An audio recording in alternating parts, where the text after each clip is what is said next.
Who is Beverly Naya? So Beverly Naya is first and foremost, I'm an only child, born and raised in London, England. I'm from Ibuzo, Delta State, currently living in Lagos, Nigeria. I'm an actor, producer, entrepreneur, and yeah, just a super chilled human being that, loves to, career driven, definitely career driven, ambitious, but at the same token, I love to have fun with my friends. I love to travel. And what else can I say about myself? I'm just a cool, calm, collected chick that knows what she wants and, loves balance in life. I think, yeah, in a nutshell. What makes you unique? What makes me unique? I would say it's definitely, I feel like it's definitely my drive, and I think the way my brain works. I think I've got like a very unique way of thinking and like a very creative brain that allows me to do things that in a way that others may not do it, I think that makes me unique. And I think, ultimately just being me makes me unique, because I feel like we're all very different human beings. No two human beings are the same or completely alike. So I just feel like the main thing that makes me unique is definitely being me, because I know there's no one else in the world that's quite like me. At what point did you discover your passion for acting? I would say I think I was 17 when I discovered that I could act. Prior to that, I was studying psychology, sociology, and philosophy, and I was really passionate about those courses and whatnot.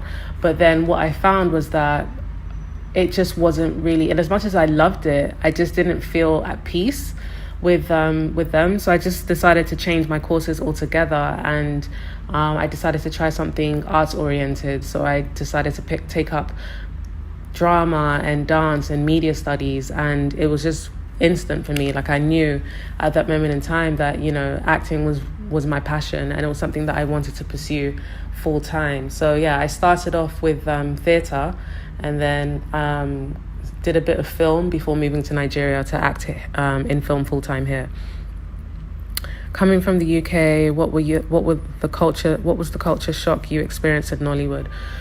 The main thing was definitely the the traditions, like, and the way, I don't know, just the general stuff that I think Brits go through when they move to Nigeria. Like I would say, in London, like you don't think as much as you have to think in Nigeria. And by that, I mean, let's say it's just little things like the culture differences, just the greetings and how you would greet an older person in comparison to how you would greet one in the UK, like completely different. And just feeling as though, like I had to do a lot of adjusting of self to kind of fit in. And yeah, that definitely did take a toll on me. So off the top of my head, I would say that. I would say also just having to get used to how NEPA operates in Nigeria. Back then, like, the only option we had then was just generators. So it was like when NEPA takes light, you have to conserve your petrol or you have to turn on the gen. And I think a lot of that took a toll on me as well, because I was used to having 24-hour light, and it's like, okay, you could be working on something on your laptop, then the light goes and you're literally stuck until further notice. You feature mainly in English movies. Which other Nigerian language movie would you consider to be featured in? So yeah, at this moment in time, I can only speak English, and if I speak any other language, it would be a bit of Spanish, and even at that, it's not as fluent as it was when I was younger. So yeah, the only other language I'd be comfortable enough to speak, and speaking in a film, is Pidgin. That's it, really. Like I could do a Pidgin film. I would have to work on my accent so that it's completely, it's a pure Nigerian accent, especially if I'm speaking Pidgin. But yeah, that would be the only one for now. Your documentary Skin is enjoying rave reviews. Did you experience any prejudice or discrimination as an actress in Hollywood? So, not necessarily because of my complexion, but I think seeing other people experience colorism and, discrimination because of their darker skin tone was definitely something that I noticed in the industry. Like, I've heard stories, I've been told stories, and I've witnessed it happen on set as well. So I feel like, it was something that I'm not comfortable with, something that I'm unwilling to tolerate as well. And I think it's the main reason why I became very passionate about it, because I feel like in our industry, in Nigeria, like, people aren't necessarily aware of colorism, and even if they are aware of it, they're not exactly aware of how harmful it is or how detrimental it is to the person that's receiving the negativity. So I felt like, by creating more of an awareness, people would understand how harmful colorism is and, just do better in future. What were your experiences transitioning from being an actress in movies to being a producer in a documentary film? So for me, I mean, in the beginning, it was like very nerve-wracking and unreal. Like, I felt like, I was a bit nervous because, of course, as mentioned, like, I've always been known as an actor, and here I am crossing over to a new territory and wanting to produce films. So it was a bit scary in the beginning. Like, I did question myself a number of times, but once I got into it, like, I realized that I was made for this, and now I can say that I literally sit comfortably in that space. And I very much intend to do so much more work in that space as well. So I'm very much excited about what's to come.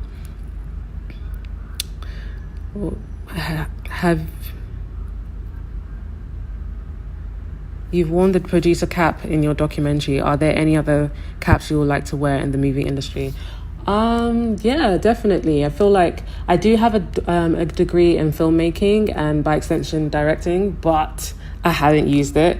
But I do feel like at some point in the future, it's definitely a hat that I'll put on. Like, I may end up directing one of my features or one of my short films, something, I feel like I'm just curious to see what that space is like for me, and if I'm still passionate about it or if I'm still interested in it. So I would say definitely, the director cap. What else? When the name Beverly Naya is mentioned, what immediately comes to mind is the suavity, the elegance, and that characteristic Queen's English. How do you anchor those qualities in a world where being vulgar and lewd are the norm?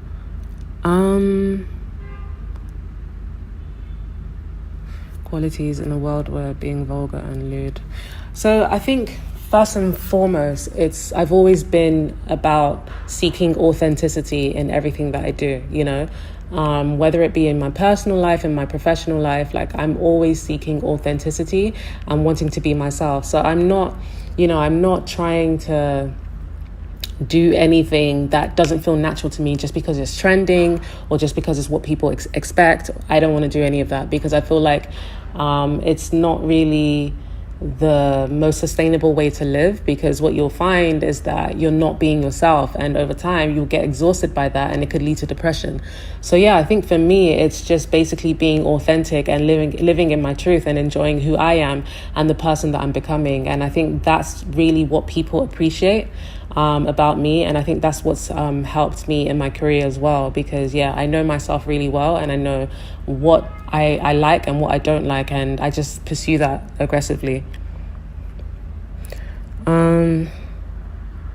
If this was an episode of The Bachelorette and you were the Bachelorette, what qualities would guide which suitor you would pick? So first, that's interesting how you said Bachelorette, because that's actually one of my favorite romance reality TV shows. Like, I've literally watched almost practically every season. But if I was the Bachelorette, what qualities would guide which suitor I would pick? It would definitely be, of course, right off the bat, his physical appearance. It's the Bachelorette, right? So first of all, I have to be physically attracted to the guy. And then once I've established that I am, then it would be me getting to know his personality, seeing what he's about, seeing how he respects women, how he treats women, how he treats me as well. And, get into the nitty gritty, like seeing if he's being honest, if he's being authentic, and that would kind of determine how interested I am. And then also like what did he do for a living, how ambitious is he, like what is he all about, that's basically important to me. And yeah, I think those all those qualities combined will give me the man that I feel I could actually be with. So yeah, off the top of my head, these are the important qualities to me. And yeah. How have you managed to remain scandal free for so long? So again, it's just authenticity. Like I'm just very much I'm not,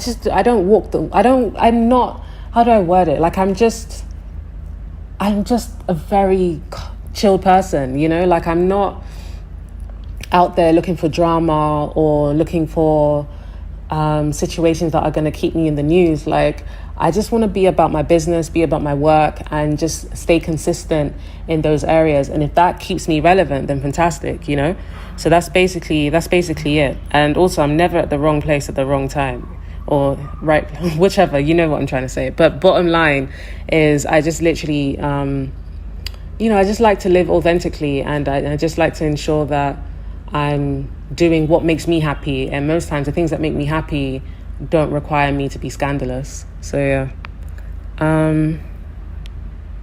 Let's talk about your fashion brand. What's the story behind Beverly Naya? So I've always, since I gained relevance in the industry, like I've always known that I would go into the entrepreneurial space and possibly fashion as well. I've actually known that for a while.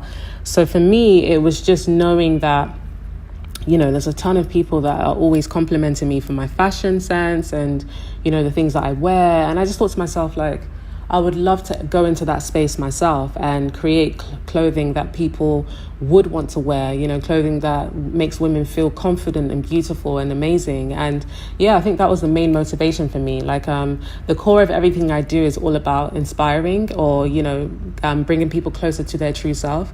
And that's really what Beverly Naya is about. It's about empowering women to feel confident and beautiful and amazing in our clothing, and just go out owning the world and knowing that they're phenomenal women. So that really was the inspiration behind it. It's just wanting women to feel confident in everything that they wear. And I just knew that, again, fashion is it's an interesting space, and it's always been an area that I've been interested in because I love fashion. So yeah, I just felt like it was an organic fit and a natural progression, I guess. Yeah. Right, let's talk. Your outfits have got some very interesting names. What inspires these names? So, like, it's really interesting that you notice that when it comes to the names, like each name in the collection has a meaning, So every name in the collection is African, first and foremost. I ensured that was key. I wanted, because it's an Ankara collection, I wanted every name to be African so that it's, it's true to the brand or true to the collection. So yeah, in regards to the names, like every single name has a meaning that can actually be found online. And every name is inspiring. So the reason for that is because I wanted, again, because the core of my brand is inspiration, I wanted to ensure that when someone is buying one of our pieces, if they know what the word means, then they feel inspired by what it means, If they don't, they can research what the name means and then they can feel inspired by what it means. So I think that was the main motivation behind it, because I wanted women to feel empowered and worthy when they wear our clothes. So one of our themes for this edition of Explore Travel Magazine is culture. Our culture is very colourful. Culture is very colourful culture, and it is evident in our food, language, dressing, amongst others. As far as the culture is concerned, how much of your father and mother's culture have influenced you, who you are? So I would say, I'm very much influenced by, my Igbo culture, because I was born and raised Igbo, obviously, and yeah, I love being Igbo. I love our food. I love our traditional wear. I think I love our language. I think our language is really beautiful. So I feel like it's definitely influenced me. Like, I'm proud of my background. My favorite soup in the whole world since I was like 1 year old is obono soup. Like I used to call it fufu soup when I was a kid, but it's still my favorite soup now. And that's very, very true to being Igbo. So yeah, I love everything about my culture, and I take it with me everywhere I go. Like if I'm in America, for example, or London, and someone wants to know more about my background, I'm always, one of the first things I'm going to tell you is that I'm Igbo. I do understand my language, and not only that, I can say a few things in Igbo as well. I can't have a full-blown conversation, but then I can actually engage in Igbo for probably 30 seconds to a minute. But bottom line, like, it's just that willingness to identify with my culture that I truly cherish in its entirety. Okay. What other Nigerian languages are you fluent in? So as mentioned earlier, the only language I can speak is English, but I can speak Pidgin as well. Let's talk about travels. What travel experiences stand out for you? So for me, I'm a travelholic, but because of COVID, I've had to slow down a bit. But I have managed to travel a few times this year, which is great. But a travel experience that I'll never forget is definitely when I went to Cuba for my birthday in 2019. Like, that was the most memorable, most cherished holiday ever, because Cuba was on my bucket list. It was number 2. I have about 10 destinations that are on the top of my list, and Cuba was number 2. Number 1's Tokyo. So when I went to Cuba, it was a dream come true. Like, it was everything. It exceeded my expectations. It was everything I imagined and then some. I went with one of my friends from London, and she had an incredible time as well. And there was just so much to see. And I think what I loved about Cuba was the fact that so you don't really have a lot of access to the internet in Cuba, and that's basically to do with the government. But initially that seemed like a hindrance, and it seemed like something that I absolutely hated. But what I found was that by day 2 and day 3, like, I really didn't want to have my phone. Like, I was just too busy, like, enjoying Cuba and experiencing Cuba, like, and that I didn't really have time for my phone anymore, So I feel like that just shows you how beautiful Cuba actually is. And another thing that I love about Cuba is definitely the people. Like, the people are really, really friendly, welcoming, and yeah, it was just an amazing experience, and I truly can't wait to go there to visit again. Typically, what would you not travel without? I would never travel without heels. As crazy as that sounds. Oh, I have a number of things I would never travel without. Heels. I'd never travel without heels. I'd never travel without moisturizer. By that, my skin has to always be on point. So I'll never travel without moisturizer. And plus, because my skin is very sensitive, so if I take that risk, I could, my skin would get really irritated. So yeah, my skin always has to be moisturized. I would never travel without, these are the 2 things that came to my mind right off the bat. So yeah, but yeah. Oh yeah, without my card as well. Like, my bank card comes with me everywhere. Okay. What is your dream holiday spot? Tokyo, definitely Tokyo. I think Tokyo is just such an incredible city, and I really can't wait to visit. What are your favorite fashion items? My favorite fashion items, I love bags and shoes. Especially bags. I think, an outfit is always complete with the perfect bag. And yeah, so yeah, it's my favorite fashion item. What are a brand ambassador for several brands? Oh, you are a brand ambassador for several brands, an actress, model, and entrepreneur. How do you manage this burgeoning empire? I think with age, it gets more and more interesting. Like, I think it's exciting. I think it only dawned on me at some point last month that, yeah, I do have all these things going on, and I'm killing each and every territory. And I think that's just really, really amazing. So yeah, back to that earlier question about being unique. This is definitely one of the things that make me unique. But yeah, I think it's just really fun. I really enjoy it. I wouldn't trade where I am right now for the world. And I think what excites me the most is everything that I have coming next that people aren't even aware of. I think that's really what excites me. But yeah, I love the path I'm on. I love where I'm going, and I'm just beyond excited about the future.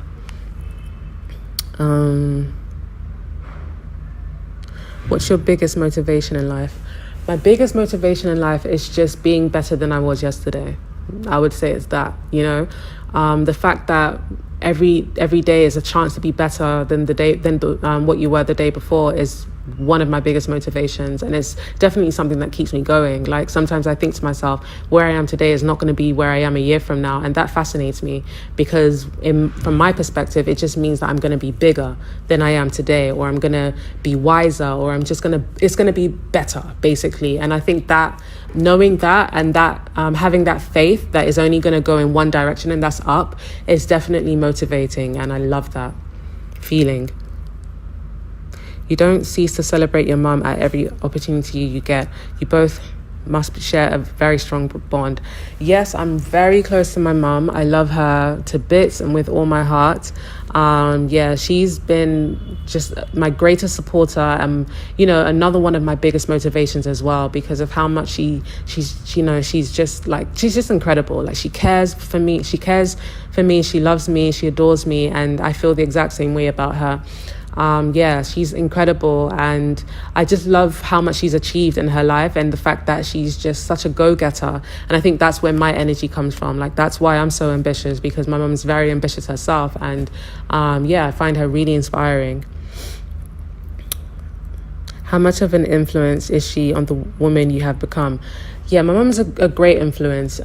Just watching her resilience, and how much she's overcome in life to get to where she is today is definitely inspiring, and I don't take it for granted. So I would say there are certain qualities that my mum possesses that I have as well. For example, the resilience, the passion, the fire, the just beautiful qualities that I just wouldn't trade, that I definitely attribute to my mum, and I just absolutely love who she is and what she represents, and just how much of a fighter she is. No matter what, she's going to keep going and keep pursuing everything that she sets her mind to. And that's really important and really amazing. The only thing I didn't really take from my mum is her passion for exercise. Like my mum absolutely loves exercise. Like she loves running, and I didn't take that from her at all, because I absolutely don't like exercise, and it takes a whole lot to get me to even walk down the street, let alone jog for 2 hours. But my mum loves exercise, and that's one thing I didn't get from her, unfortunately. But hopefully I can change that with time. Can you please tell us 6 things on your travel bucket list? 6 things on my travel bucket list. 6 things I'd like to do. As I mentioned, 1, visit Tokyo. Travel bucket list. 2, a vacation. I've never been on one of those before, so I would love that. I think that would be really special.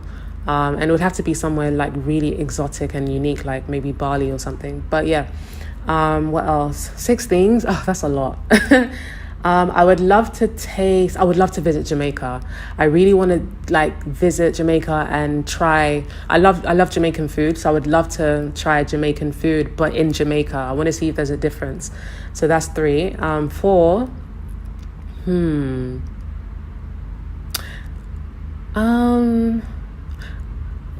I don't know, go on a big girls trip with some of my friends to somewhere really interesting that we've never been before. I think that would be great. 5, Egypt. I really want to visit Egypt. So I want to visit the pyramids. That's something that, is on my bucket list for sure. So that's 5. And then 6, I would say, I don't know. I mean, because I'm such a travelholic, I feel like I've done quite a number of things. But for 6, I'll probably say, visit more countries in Africa. I haven't really explored Africa enough outside of South Africa, Ghana, and Nigeria. I really haven't seen much of Africa. So maybe I could add that to my bucket list and just explore more African countries, and just, that would probably be it. Thank you.